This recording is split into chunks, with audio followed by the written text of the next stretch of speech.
Mesdames et messieurs, bonjour. Il est 15 heures sur Télé Djibouti. Bienvenue dans cette nouvelle édition. Voici les titres qui vous seront développés. Le président de la République a remis le prix annuel au Premier ministre Abiy Ahmed.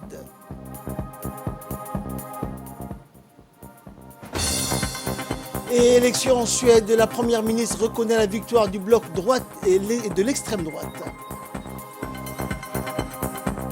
Bonjour à tous. Sous le patronage du président de la République, Ismaël Omar Guelleh, s'est tenue hier soir au Djibouti Palace Kempinski la cérémonie de remise des prix du 12e sommet mondial du Global Islamic Finance Award, connu sous l'acronyme de GIFA. Ces prix destinés donc aux industries et aux leaders du marché des banques islamiques et finances de plus de 15 pays sur les 5 continents. L'invité d'honneur de la cérémonie de remise de prix était le Premier ministre, Dr Abiy Ahmed Ali, Premier ministre éthiopien. À son arrivée à l'hôtel au Djibouti Palace Kempinski, le président de la République, accompagné de la première dame et présidente de l'UNFD, Mme Khadra Mohamed Haïd, a été accueilli par le Premier ministre Abdelkader Kamel Mohamed et par le président directeur du Global Award, Dr Humayun Dar, ainsi que par le gouverneur de la Banque centrale de Djibouti, Ahmed Ousmane.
Et le président de la République, Ismaël Omar Guelleh, accompagné du Premier ministre éthiopien, Dr Abiy Ahmed Ali, et de la Première Dame, Mme Khadra Mohamed Haïd, et de la Première Dame de l'Éthiopie, Mme Zinash Tayacho, ont ensuite pris part à la cérémonie de remise de prix du 12e sommet mondial du Global Islamic Finance Award, la GIFA. Plusieurs membres du gouvernement, notamment le Premier ministre Abdelkader Kamel Mohamed, des hauts responsables des banques islamiques de Djibouti, ainsi que des présidents directeurs des hautes sociétés et différentes banques de plusieurs pays, tels que la Malaisie, le Pakistan, l'Indonésie, Djibouti, l'Inde, l'Éthiopie, le Kazakhstan, ont pris part donc à cet important événement. Cette année, l'invité de marque de la soirée des prix donc, du 12e sommet mondial du Global Islamic Award Finance, la GIFA 2022, était le Premier ministre, Dr Abiy Ahmed Ali, qui a été honoré pour ses efforts dévoués pour promouvoir la banque et la finance islamique en Éthiopie. Le sommet mondial de la finance islamique organisé à Djibouti donc, a vu se discuter des thématiques et des facteurs de rôle crucial de l'industrie et de la finance islamique pour le développement des pays de la région africaine et dans le monde. Plusieurs troupes de chants et danses folkloriques ont animé la soirée de remise de prix des lauréats du monde des finances islamiques. Regardez.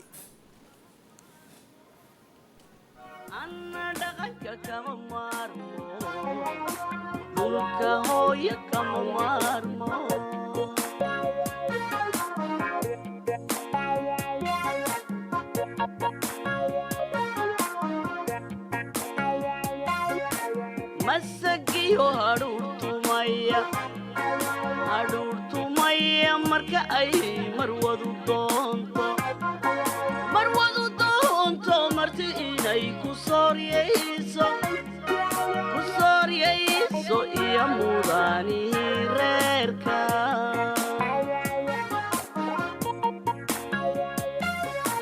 masagiyo hadhuurtumaya marka ay marwadu doonto marti inay ku sooryayso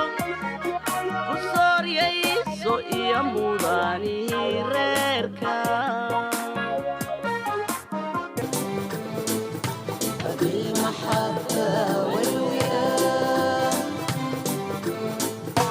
أرض التمازج والأمان لثغر أفريقيا المساء أرض التمازج والأمان لثغر أفريقيا المساء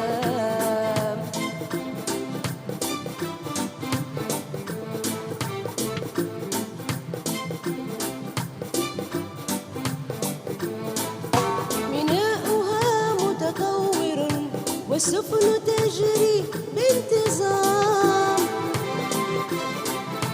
بنياتها خيراتها والاقتصاد إلى الأمام ميناؤها متطور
Et le président directeur du Global Islamic Finance Award, Dr Humayun Dar, et le Premier ministre Abdelkader Kamel Mohamed ont remis par la suite les prix aux lauréats du marché de plus de 15 pays sur les 5 continents. Ces prix donc annuels du 12e sommet mondial du Global Islamic Finance Award, la GIFA, a été remis plusieurs banques nationales telles que Sabah African Islamic Bank, East Africa Bank de Djibouti ou la Salam Africa Bank. Les prix ont été remis également aux acteurs de l'industrie et les leaders des finances et banques islamiques de plusieurs pays comme l'Association d'Islamic Bank et Finances de la Malaisie, l'Islamic Development Bank de l'Indonésie et plusieurs hauts responsables des milieux des finances et banques islamiques des pays. La 12e édition du sommet mondial de la finance islamique a été organisée à Djibouti en étroite collaboration avec la Banque centrale de Djibouti pour discuter de l'adoption de la technologie et de l'innovation dans les banques et la finance islamique et son rôle crucial dans le développement économique de l'Afrique.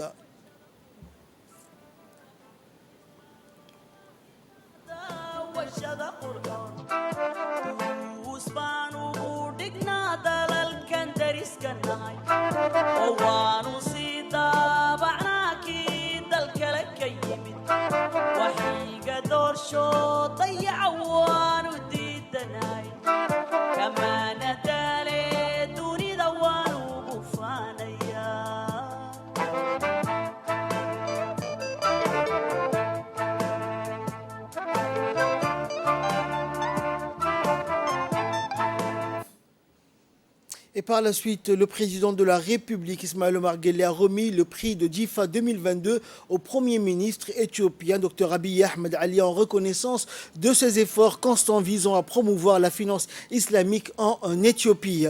Le président directeur général du Global Islamic Finance Award, Dr Humayun Dar, a remis également au président de la République, Ismaël Omar Guelleh, un prix pour avoir abrité ce 12e sommet mondial de la GIFA 2022 et le prix du président président Guelleh en faveur du développement de la finance islamique.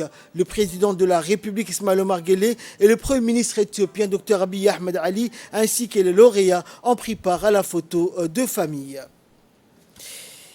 Et donc, dans un discours prononcé lors de cet événement, le président de la République, Ismaël Omar Guelleh, s'exprimant donc en anglais, a indiqué, je cite, « Au nom du gouvernement et du peuple de Djibouti, je suis ravi donc de vous accueillir, vous et Madame Zinach Tayetchow, première dame d'Éthiopie, ainsi que les membres de votre distinguée délégation, une fois de plus, dans notre pays. » Le président de la République a indiqué que Djibouti et l'Éthiopie entretenaient des liens profonds et solides et partageaient une longue histoire de fraternité et de solidarité qui est un modèle exemplaire de coopération bilatérale. Le président a indiqué par la suite, je cite, « Je saisis cette occasion pour réitérer ici la volonté du gouvernement et du peuple djiboutien d'aller de l'avant avec notre pays frère, car je suis persuadé que des opportunités encore plus grandes s'offrent à nous. Ce soir, nous sommes réunis ici pour célébrer la 12e édition des Global Islamic Finance Awards. C'est un autre domaine et une opportunité où nous pouvons approfondir notre coopération régionale en attirant des investissements étrangers dans la région de l'Afrique de l'Est et en faire un outil de développement économique et de croissance inclusif qui profite à tous, a poursuivi le numéro 1 djiboutien. Ensemble, nous pouvons en effet faire de l'Afrique de l'Est une plateforme régionale pour les investissements financiers islamiques. Mesdames et messieurs, comme vous le savez tous, le JIFA réserve sa plus haute distinction aux chefs d'État et de gouvernement, mais récompense également les institutions financières islamiques les plus méritantes afin de souligner leur contribution exceptionnelle au développement de la finance islamique. C'est donc avec un réel plaisir que j'accueille le Premier ministre de la République fédérale d'Éthiopie, le docteur Abiy Ahmed Ali, à cette cérémonie de JIFA en tant qu'invité d'honneur. Je dois dire que c'est une source particulière de satisfaction pour moi, a poursuivi le président Guelleh, ce soir, de pouvoir vous remettre le prestigieux prix de l'édition 2022, chers frères. Cela souligne, si besoin est, votre leadership et votre soutien constant pour la promotion et le développement de la finance islamique en Éthiopie. Je suis convaincu que votre sagesse et vos idées permettront de développer davantage le secteur bancaire et financier islamique dans notre région. Je tiens également, a poursuivi le chef de l'État, à remercier tous ceux qui, par leur précieux soutien, contribuent chaque année à la promotion et à la croissance continue de la finance islamique. Enfin, je suis reconnaissant au professeur Humayun Dar, fondateur et président des Global Islamic Finance Awards, d'avoir choisi Djibouti comme destination de cette année pour la cérémonie de remise des prix JIFA et le sommet mondial de la finance islamique. Au progrès continu et au succès de la finance islamique, vive l'amitié et solidarité durable entre Djibouti et l'Éthiopie, a enfin conclu le président de la République, Ismaël Omar Guelleh. Dans l'actualité également, le président de la République, Ismaël Omar Guelleh, a reçu ce matin au Palais de la République le ministre des Armées français, Sébastien Lecornu.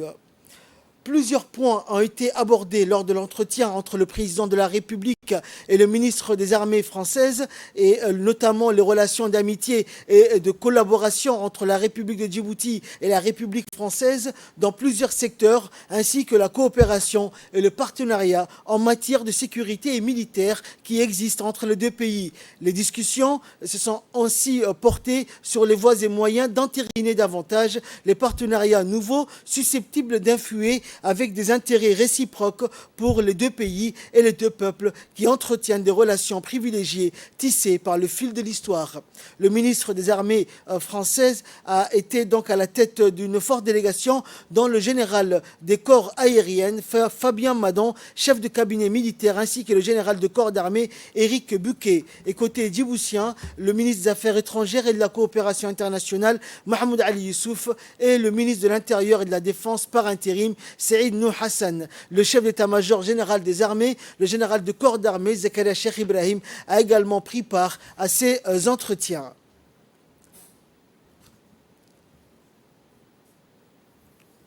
Et le ministre des Armées françaises nous a accordé une interview à l'issue de sa rencontre avec le numéro 1 djiboutien que voici. Nous avons évidemment fait un point sur l'agenda de sécurité qui nous réunit. Il y a une histoire singulière, forte, fraternelle entre la France et Djibouti. Il y a un axe très fort avec Paris. Il n'en demeure pas moins que nous avons quand même des enjeux de sécurité à relever.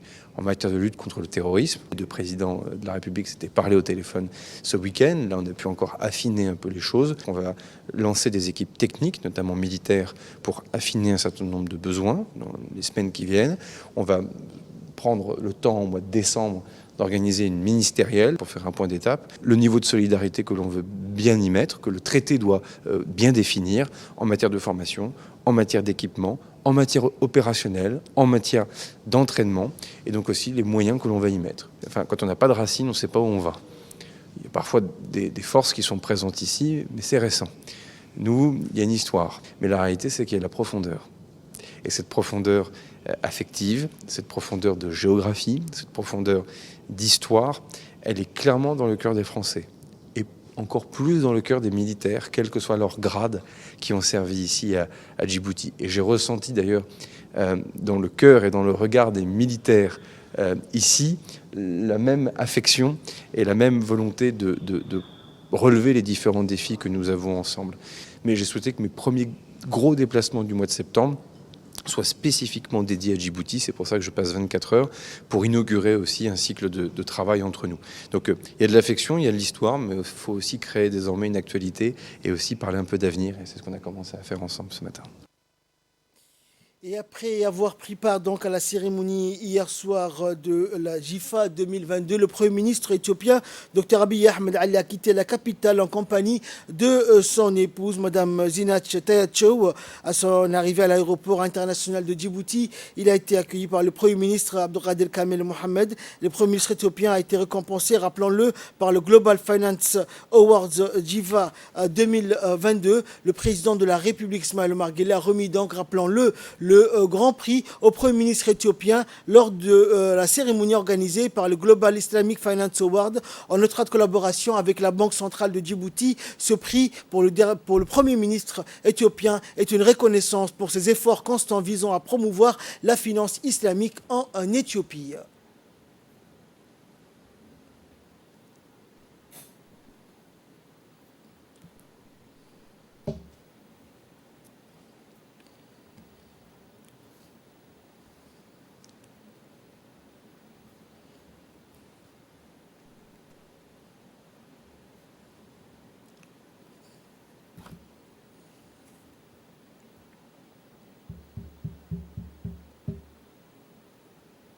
En nouvelle nationale toujours, le Centre d'excellence maritime international a pour objectif principal d'aider Djibouti à améliorer considérablement sa position sur l'échiquier mondial, a indiqué le président Guelleh. Le chef de l'État, Ismaël Omar Guelleh, a fait ces déclarations donc aujourd'hui dans le cadre de sa participation en visioconférence à la cérémonie dédiée au lancement du Centre d'innovation et d'excellence maritime international de Djibouti.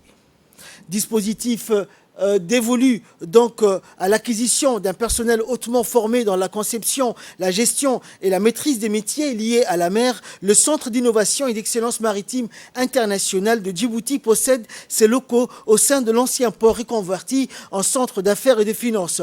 Plateforme d'apprentissage, il est doté d'une grande salle aux allures d'amphithéâtre et de locaux destinés aux travaux dirigés et d'expérimentation pratique.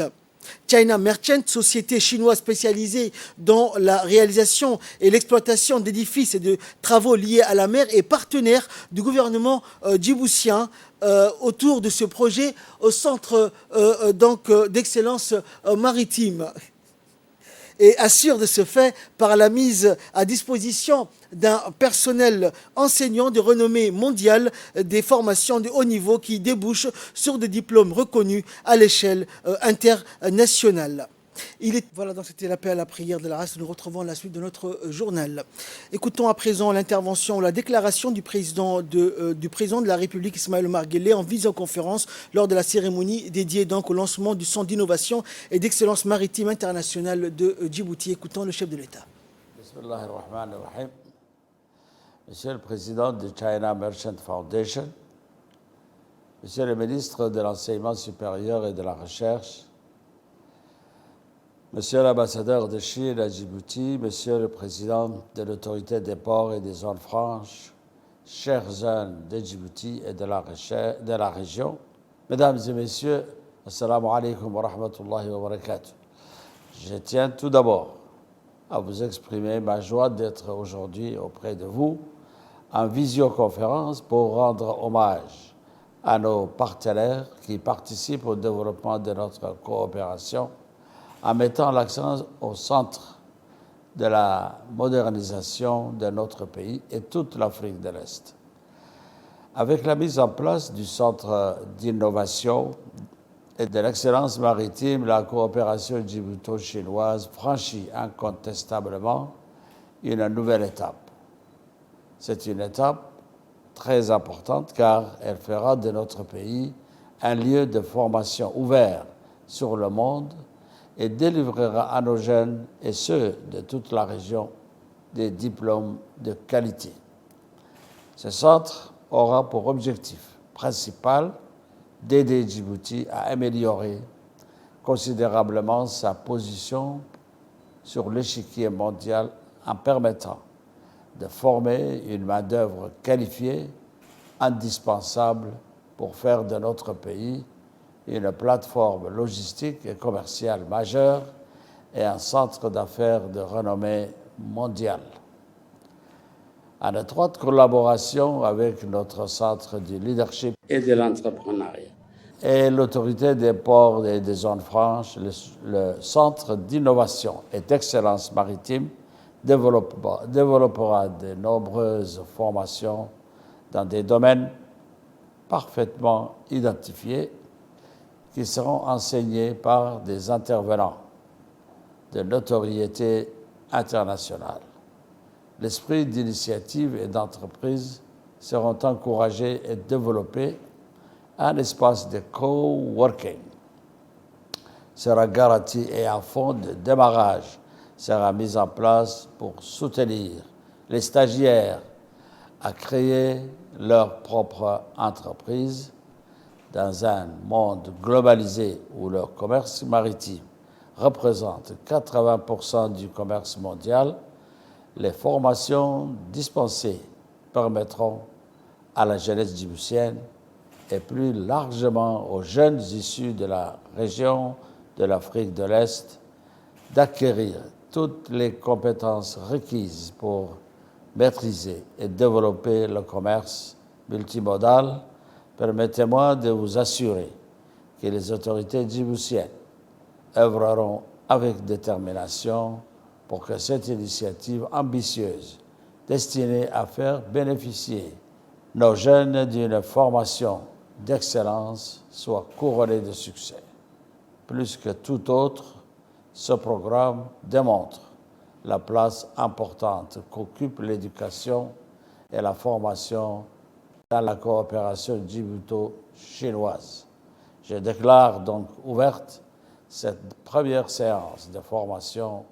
Merci pour votre attention.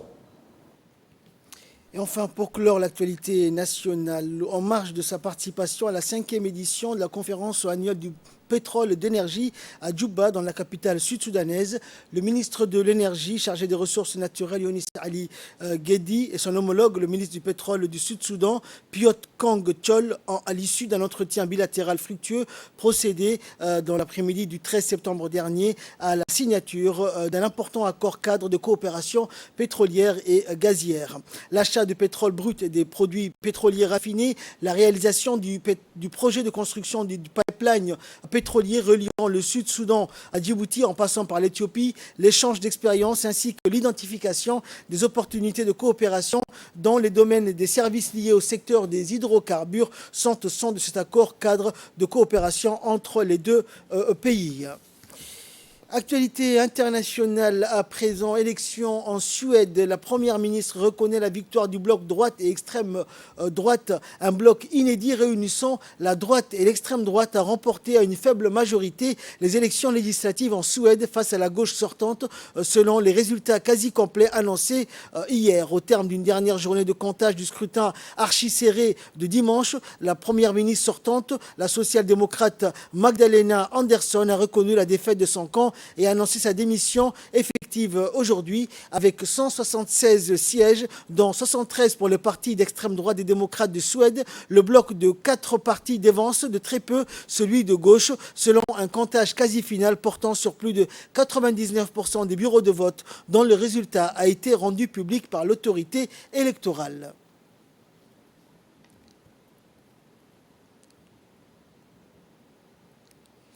Fin de ce journal. Merci à vous de nous avoir suivis. Excellent week-end sur Télé Djibouti.